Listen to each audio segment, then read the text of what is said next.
السلام علیکم اینڈ هاي एवरीवन نننې چې زموږ کوم ټاپک دی دا ډیر زیات امپورټنت او ډیر زیات ضروری ټاپک دی د امازون اپ بیا چې څومره هم نیو سیلر دی د هر یو په ذهن کې دغه سوال تاویږي او سوال دا چې آیا امازون اپ بیا په 2015 کې ختم شوی دی نو دغه سوال او دغه کنفیوژن به ان شاء الله تاسو په دغه ویډیو کې بالکل ختم شي زه به تاسو ته پروف سره وښیم چې آیا امازون اپ بیا هولسیل په رښتیا سره ختم شوی دی او که نه لومبی موږ په دې باندې ځان پوه کوو چې دغه سوال اخیر د دوی ذهن ته ولې راځي نو اولنۍ خبره دا ده چې دوی وایي چې په 2025 کې یعنی په 2015 کې په امازون کې کمپیټیشن ډیر زیات دی مطلب هر دریم کس چې هغه امازون اپ بیا هولسیل طرف ته راځي او غواړي چې خپل بزنس سٹارټ کړي یو وجه دا شو چې کمپیټیشن ډیر زیات دی بیا دویمه وجه دا بیانوي چې په دې کې پروفیټ مارجن نشته مطلب مخکې به چې موږ ته څنګه پروفیټ مارجن پاتې کېدلو اوس هغه رنګې پروفیټ مارجن نشته دریمه وجه دا بیانوي چې نوي سیلر چې دي د هغوی لپاره په امازون اپ بیا هولسیل کې هیڅ سم نشته او څلورمه وجه چاینیز سیلرز دي چې د هغوی پرایس دومره کم وي چې د هغوی کمپیټ کول بیا ډیر زیات مشکل وي او پنځمه او اخیری وجه دا بیانوي چې د امازون پالیسی اوس ډیره زیاته سټریک ده په یو معمولی غلطي سره ستا اکاونټ ډي اکټیویټ کیدلی شي اوس سوال دا پیدا کیږي چې آیا دې خبرو کې څه حقیقت شته او که صرف بهانې دي نو که چېرته ستاسو په ذهن کې هم داسې قسمه سوالات وي نو بیا دا ویډیو د اینډ پورې ضرور وګورئ ځکه چې په دې ویډیو کې به ستاسو ټول کنفیوژن ختم شي اوس موږ ځو د ریالټي یعنی د حقیقت طرف ته نو اوس سوال دا پیدا کیږي چې آیا دا خبرې چې دي دا حقیقت دي او که صرف بهانې دي د کال د 2023 په اخیره کې یو ریسرچ شو یعنی یو سروې وشوه د کال د 2023 په اینډ یعنی په اخیره کې په دنیا کې چې څومره هم پلیټ فارمز دي په هغې باندې یو ریسرچ شو یعنی که هغه ټیک ټاک شاپ دی که هغه والمارټ دی که هغه ای بی دی یعنی چې څومره هم ای کامرس پلیټ فارمز دي په هغې باندې یو ریسرچ شو نو په دغه سروې او په دغه ریسرچ کې دغه خبره ثابته شوه چې په دې ټول پلیټ فارمز کې چې ډیر زیات ټرسټډ او د کسټمر چې ډیر زیات خیال ساتي هغه امازون دی دغه رنګه که چېرته موږ وګورو په 2015 کې په امازون باندې 2.7 اکټیو سیلرز دي یعنی دا هغه سیلرز دي چې دوی سیلینګ کوي او خپل پروفیټ جنریټ کوي دغه رنګه په امازون باندې ډیلی 1.7 اډرز راځي او دغه رنګه که چېرته موږ وګورو نو هر کال د امازون د 10 نه واله تر 15% پورې ریونیو ګرو کیږي یعنی د دې ټولو خبرو مطلب دا دی چې امازون چې دی هغه ګرو کوي هغه مخکې روان دی هغه ترقي کوي نو مطلب که چېرته امازون ګرو کوي نو په دې کې چې څومره هم سیلرز دي نو ظاهره خبره ده چې هغه به هم ګرو کوي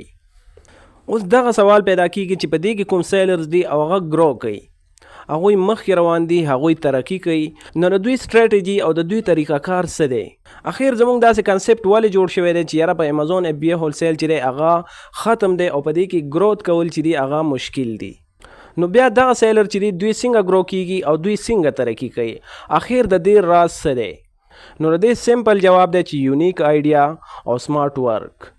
هغه کسان چې هغوی سمارټ وي د هغوی آیډیا یونیک وي نو هغه په امازون کې کامیابیږي او هغه کسان چې د هغوی آیډیا زړه وي د هغوی سټریټجي زړه وي نو د هغوی د کامیابۍ چانس بیا بالکل زیرو دی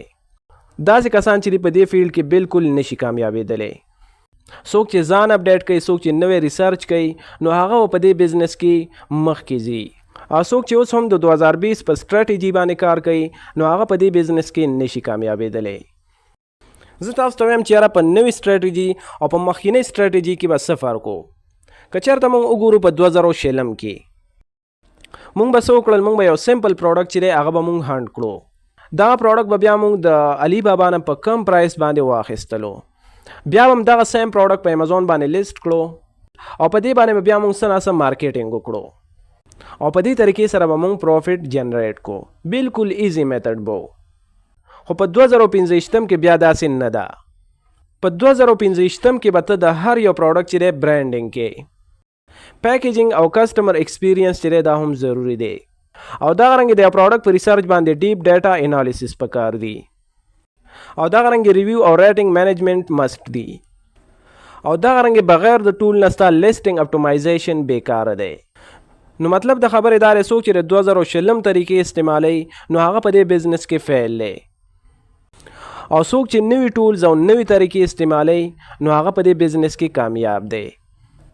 دغه رنګ موږ په دې هم ځان پوه کوو چې په 2015 کې د یو سکسسفل سیلر سټریټجي څه ده. هغه کسان چې هغوی لانګ ټرم کار کول غواړي او هغوی غواړي چې موږ د پر خپل کار کې گروث وکړو، نو دوی به په خپل برانډ باندې کار کوي، یعنی دوی به په پی ایل کار کوي. داسې کسان به په یو رینډم پروډکټ باندې ریلای نه کوي. پر رینډم پروډکټ باندې د ریلای کولو څه مطلب دی؟ د دې دا مطلب دی چې تاسو د برانډ اپروول پسې ګرځئ. که چېرته ستاسو داسې مایند سیټ وي چې موږ به د یو برانډ نه اپروول واخلو، په دغه پروډکټ باندې یعنی په دغه رینډم پروډکټ باندې به موږ کار کوو او د دې نه موږ پروفیټ جنریټ کوو او په دې باندې به موږ گروث وکړو، نو ستاسو سوچ چې دی هغه بالکل غلط دی، ځکه چې په دغه پروډکټ کې بالکل گروث نشته. او د دې ډیر زیات وجوهات دي. لکه مثال تاسو د یو برانډ نه اپروول واخلئ او په هغه کې تاسو ته یو ویننګ پروډکټ پیدا شو چې هغه بالکل ستاسو د کرایټیریا مطابق دی. په هغه کې چې کوم سیلرز دي هغه هم ستاسو د کرایټیریا مطابق دي، پروفیټ مارجن هم پکې شته دی او د هغې منتلی سیل هم بالکل زبردست دی. خو د همیشه لپاره به دغه پروډکټ په دې کنډیشن کې نه وي. په دې کې کمپټیشن هم زیاتېدلی شي، د دې بیاسار هم زیاتېدلی شي او د دې پروفیټ مارجن چې دی هغه هم کمیدلی شي. نو په دې وجه باندې تاسو په یو رینډم پروډکټ باندې ریلای نشئ کولی. که چېرته د دې په ځای باندې تاسو خپل برانډ باندې کار وکړئ، تاسو خپل برانډ بیلډ کړئ، نو دغه چې دی دا ستاسو گروث دی او په ان فیوچر کې به تاسو بیا ډیر زیات خوشحاله یې. یو دی یو ته ویلی شي یونیک پریزنټیشن. چې کله هم تاسو یو پروډکټ لانچ کړئ او تاسو ته پته ولګي چې دغه پروډکټ چې دی دا په مارکیټ کې په ټرینډ کې دی، یعنی د دې پروډکټ په ترو باندې موږ سیل جنریټ کولی شو. چې کله بیا تاسو هغې ته پیکیجنګ کوئ، چې ستاسو پیکیجنګ، ستاسو امیجز او ستاسو لیسټنګ چې دی هغه جدا وي.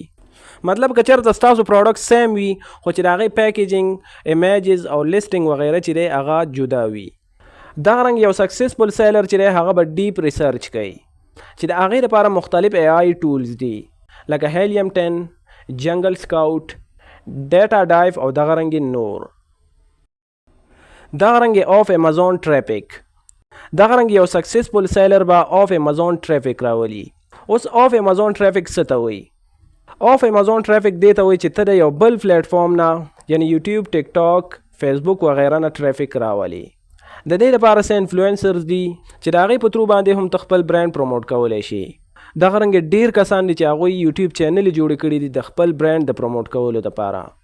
دغه رنګ ته خپل فیسبوک پیج هم جوړولی شي، ټیک ټاک باندې هم خپل برانډ پروموټ کولی شي، انسټاګرام وغیره باندې هم ته خپل برانډ پروموټ کولی شي. نو دغه سټریټجي که چېرته تاسو فالو کوئ نو په 2015 کې تاسو هم یو سکسسفل سیلر جوړېدلی شئ. د دې نه علاوه یو روډ میپ دی، که چېرته تاسو دغه روډ میپ فالو کوئ نو تاسو هم په 2015 کې یو سکسسفل او یو کامیاب بزنسمین جوړېدلی شئ.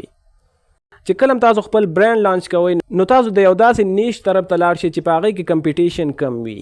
تاسو ته ما مخکې هم ویلي وو چې چېرته هم کمپټیشن زیات وي نو په هغې کې کامیابېدل بیا ډېر زیات مشکل وي. همیشه تاسو کوشش کوئ چې د ټرینډ طرف ته مه ځئ. لکه مثال تاسو یو پروډکټ چې دی تاسو هغه وګورئ او د هغې په لکونو سیل و او بیا تاسو هم دا کوشش کوئ چې تاسو هم دغه سیم پروډکټ تاسو دا لیست کوئ، نو داسې تاسو کله هم مه کوئ. همیشه تاسو د ډیټا انالیسس کوئ، تاسو ریسرچ کوئ، د پراپر ریسرچ نه بعد چې دی تاسو سټیپ اخلئ. بل به تاسو دا کوشش کوئ چې تاسو په سنگل پروډکټ باندې فوکس کوئ. همیشه تاسو کوشش کوئ چې په یو پروډکټ باندې کار وکړئ او په یو پروډکټ باندې پراپر ریسرچ وکړئ. که چېرته تاسو په یو ټایم کې په 15 پروډکټس باندې کار کوئ نو بیا تاسو کله هم نشئ کامیابېدلی. دغه رنګې تاسو لیسټنګ اپټومایزیشن چې دی دا ډېر زیات ضروري دی. په پی ایل کې په لیسټنګ اپټومایزیشن باندې تاسو کار وکړئ، لکه هغې کې چې کوم SEO ده، کاپی رایټنګ او په امیجز باندې کار وکړئ. او دغه رنګې که چېرته تاسو سټارټ اخلئ نو د کم PPC بجټ نه واخلئ. تاسو کوشش کوئ چې په سټارټنګ کې ستاسو نه ډېرې پیسې ضایع نشي. او دغه رنګې د ټول نه ضروري خبره دا ده چې تاسو کنسسټنسي او صبر نه به کار اخلئ. که چېرته ستاسو داسې سوچ وي چې په دې فیلډ کې به تاسو په کم ټایم کې پیسې وګټئ نو بیا ستاسو دا سوچ بالکل غلط دی او تاسو په دې فیلډ کې کله هم نشئ کامیابېدلی. نو اوس فاینلی موږ ته زموږ د سوال جواب میلاو شو چې آیا امازون FBA ختم دی او که نه؟ نو د دې سوال جواب دی چې بالکل نه. امازون اف بی آی هولسیل د هغه کسانو دپاره ختم دی څوک چې ریسرچ نه کوي، څوک چې ځان نه پازابوي او څوک چې محنت کولو ته نه دي تیار. څوک چې محنت کوي، څوک چې سمارټ ورک کوي، مطلب د هغوی سټریټیجي چې د هغه یونیک وي، نو د هغوی لپاره اوس هم امازون یو ګولډن اپرچونیټي ده. نو زموږ نننۍ ویډیو په دې باندې ختمه شوه. د بلې ویډیو د راتلو پورې موږ ته اجازت راکړئ. د الله په امان.